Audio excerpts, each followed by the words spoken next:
Hello. In some of the Salesian Sundays, I've mentioned Don Bosco. He was the man who started the Salesian family of priests, brothers and sisters, and now it's spread throughout the world. But in just over 100 years ago, Don Bosco was working for very, very poor boys in Italy. He found them on the streets.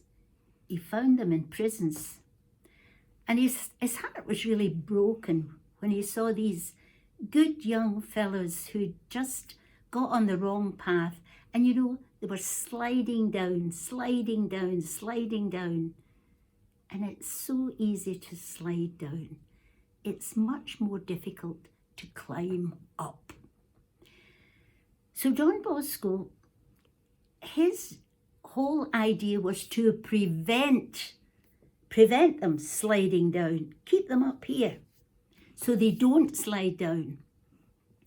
And what he tried to do was to build them up from within, build them up from inside, to make them strong.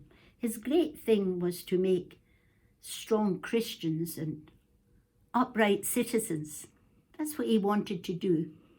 And he largely succeeded, and that is the Salesian dream right across the world, trying to help young people to build themselves up from within, to form character, so that we are strong enough to choose freely what is right rather than what is wrong.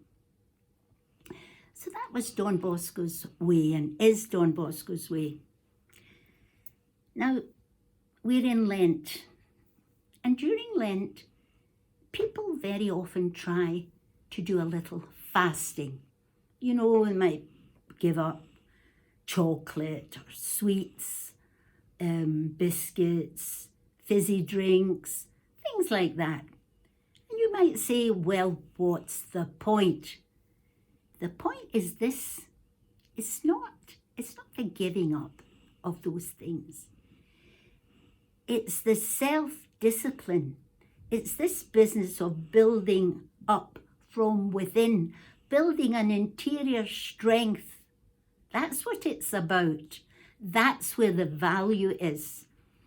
So I encourage you, if you're doing something like that, think of it a little deeper than just giving up chocolate or what. And it might have some side effects. Maybe on the weighing scales, there's a little loss of weight. Well, that's a good thing. But the important thing is what's happening inside you. It's building you up to be a stronger, disciplined person. That's great. We're made up of body and soul, body and spirit. Our soul is spirit. Now, we can see our body, and so it gets more attention. Sometimes maybe we neglect the spiritual side of ourselves because we can't see it. But boy, other people do, because they see the type of person you are. And that's your interior life, your interior world shining through. So try to build that person up, that interior person. And if a little bit of fasting helps you, that's great. Just remember your body and soul. And your body will die, but your soul won't. Because when God made you, he made you good enough to last forever. That is the important thing. Your soul will go on. That's the spirit. No wonder Don Bosco's motto was, "Da mihi animas," give me souls, cetera tole, take the rest.